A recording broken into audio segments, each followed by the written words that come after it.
আসসালামু আলাইকুম, এলহামস কুকিং ডায়েরিতে সবাইকে ওয়েলকাম জানাচ্ছি। আজকে আবারও চলে আসলাম চিজি বিফ স্টাফ বান রেসিপি শেয়ার করার জন্য।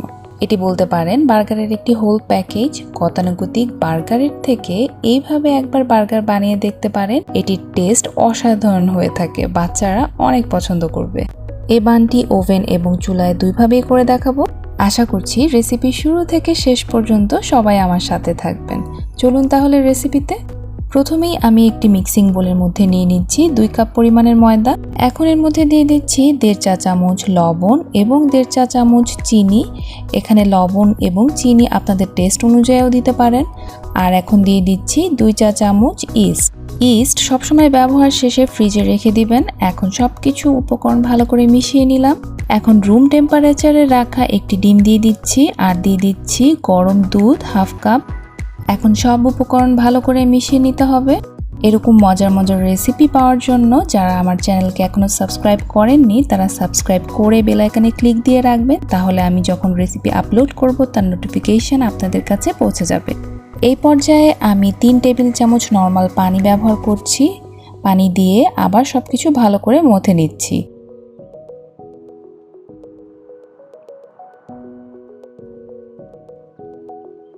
সবকিছু ভালো করে মেশানো হয়ে গেলে এখন আমি এর মধ্যে দিয়ে দিচ্ছি 2 টেবিল চামচ অলিভ অয়েল। এখানে আপনারা অলিভ অয়েলের জায়গায় রান্নার তেলও ব্যবহার করতে পারেন। এখন সবকিছু আবার ভালো করে মিশিয়ে নিচ্ছি। সবকিছু ভালো করে মেশানো হয়ে গিয়েছে। এখন ডোয়ের উপর অল্প একটু তেল দিলাম। এখন প্লাস্টিক র্যাপার দিয়ে ঢেকে আমি ডোটাকে রেস্টে রেখে দিচ্ছি 1 থেকে 1.5 ঘন্টার জন্য। এখন চুলার মধ্যে একটি প্যান বসিয়ে তাতে পরিমাণ মতো তেল দিয়ে দিয়েছি। এখন এর মধ্যে দিয়ে দিলাম 250 গ্রাম পরিমাণের গরুর মাংসের কিমা। এখন এই গরুর মাংসের কিমাটাকে তেলের সাথে একটু ভালো করে মিশিয়ে নিচ্ছি। মেশানো হয়ে গেলে এখন এর মধ্যে দিয়ে দিচ্ছি 1 চা চামচ রসুন বাটা আর 1 চা চামচ আদা বাটা, আর দিয়ে দিচ্ছি 2 টেবিল চামচ সয়া সস, আর দিয়ে দিচ্ছি 1/2 টেবিল চামচ ওয়েস্টার সস। এখন সব কিছু ভালো করে মিশিয়ে নিচ্ছি। এই ওয়েস্টার সস ব্যবহার করার চেষ্টা করবেন, এটি একটি টেস্ট চেঞ্জার, এটা কিমার টেস্ট আরও বাড়িয়ে দিবে। এখন এর মধ্যে একটু পরিমাণ মতো লবণ দিয়ে দিব। লবণটা একটু বুঝে দিবেন, কারণ আমি যেহেতু ওয়েস্টার সস আর সয়া সসও ব্যবহার করেছি তাই আমি লবণটা কম দিয়েছি। এখন পানি দিয়ে কিমাটাকে আমি সিদ্ধ করে নিয়েছি। এখন যখন প্রায় সিদ্ধ হয়ে গিয়েছে এখন এর মধ্যে আমি পেঁয়াজ কুচি দিয়ে দিলাম। এখন মাংসের সাথে পেঁয়াজটা ভালো করে মিশিয়ে নিচ্ছি। পেঁয়াজটা প্রায় নরম হয়ে এসেছে। এখন 1/2 চা চামচ জিরা গুঁড়া দিয়ে সবকিছু ভালো করে আবার মিশিয়ে নিচ্ছি। নেড়ে চেড়ে এখন কিমাটাকে আমি চুলা থেকে নামিয়ে নিচ্ছি। এখন একটি বার্গার সস বানিয়ে নিতে হবে। এর জন্য একটি বাটিতে আমি নিয়ে নিচ্ছি 2 টেবিল চামচ মেয়োনিজ। এখন এর মধ্যে দিয়ে দিচ্ছি 1/2 চা চামচ মাস্টার্ড সস আর দিয়ে দিচ্ছি 2 চা চামচ টমেটো সস। এখন সবকিছু ভালো করে মিশিয়ে নিচ্ছি। আপনারা যদি চান এখানে আরেকটু টমেটো সস ব্যবহার করতে পারেন। বার্গার সস আমার রেডি। এখন এটাকে আমি এক সাইডে রেখে দিচ্ছি। এখন আমি ডোটাকে নিয়ে নিচ্ছি। ডোটা 1.5 ঘন্টা পরে দেখতেই পাচ্ছেন ফুলে উঠেছে। এখন ডোটাকে আমি ভালো করে মথে নিচ্ছি। আমি হাত দিয়ে ঠিক এভাবে মথে নিচ্ছি। মথে নেওয়া হয়ে গেলে এখন আমি বল শেপ করে নিব। আমি একটু বড় সাইজের স্টাফ বান বানাবো, তাই আমার 5টা বল হয়েছে। আপনারা যদি একটু ছোট সাইজের করতে চান সেক্ষেত্রে আপনাদের 6-7টা বল হতে পারে। এখন প্রতিটা বলকে আমি ঠিক এইভাবে করে মথে নিচ্ছি।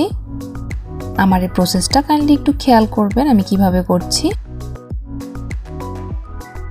দেখতেই পাচ্ছেন বলটা কত মোলায়েম হয়ে গিয়েছে। এখন অল্প একটু ময়দা দিয়ে এটাকে আমি রুটির মতো একটু ছড়িয়ে নিচ্ছি হাত দিয়ে চেপে চেপে। এখানে আপনারা যদি চান বেলনের সাহায্যেও এই কাজটি করতে পারেন। বার্গারের স্টাফিংয়ের জন্য আমি এখানে কিমা, টমেটো কুচি এবং বার্গার সসও নিয়ে নিয়েছি। এখন এই রুটির মাঝ বরাবর আমি 3 চা চামচ গরুর মাংসের কিমা দিয়ে দিচ্ছি, আর সাথে দিয়ে দিচ্ছি 2 চা চামচ টমেটো কুচি, আর দিয়ে দিচ্ছি 2 চা চামচ বার্গার সস, আর এর মধ্যে দিয়ে দিচ্ছি স্লাইস চিজ। এখন স্টাফিংগুলোকে মাঝখানে রেখে আমি রুটিটাকে সিল করে দিব এবং বল শেপ করে নিব। আপনারা দেখলেই হয়তো বুঝতে পারবেন আমি জিনিসটা কিভাবে করছি।